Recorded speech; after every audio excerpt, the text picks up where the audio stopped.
السلام علیکم ورحمۃ اللہ وبرکاتہ ان الحمدللہ وحدہ والصلاۃ والسلام علی من لا نبی بعدہ اما بعد فاعوذ باللہ من الشیطان الرجیم بسم اللہ الرحمن الرحیم۔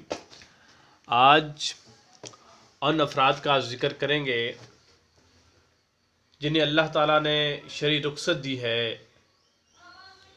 یعنی بوڑھے مرد اور بوڑھی عورتیں، وہ بوڑھا مرد اور بوڑھی عورت جو روزہ رکھنے کی قدرت نہ رکھتی ہو، یعنی اگر وہ اپنے اندر انتہائی کمزوری ہو جانے کی وجہ سے اٹھنا بیٹھنا مشکل ہو تو اس کے لیے اجازت ہے کہ وہ روزہ نہ رکھے ہر روزے کے بدلے، لیکن اس کو ہر روزے کے بدلے میں ایک مسکین کو کھانا کھلانا ہوگا۔ اللہ تعالیٰ قرآن مجید کے اندر فرماتا ہے وَعَلَى الَّذِينَ يُطِيقُونَهُ فِدْيَةٌ عَلَىٰ طَعَامِ الْمِسْكِينِ، سورۃ بقرہ آیت نمبر 184۔ حضرت ابن عباس فرماتے ہیں کہ اگر وہ روزے کی طاقت نہ رکھیں تو انہیں چاہے کہ ہر روزے کے بدلے ایک مسکین کو کھانا کھلائیں۔ اس حدیث کو صحیح البخاری کے اندر 4505 نمبر کے پر درج کیا گیا ہے۔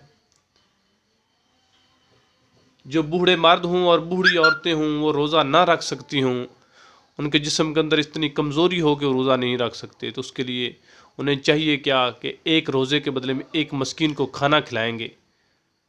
اللہ سے دعا ہے اللہ ہمیں دین کے مسائل سمجھنے کی توفیق عطا فرمائے۔ السلام علیکم ورحمۃ اللہ وبرکاتہ۔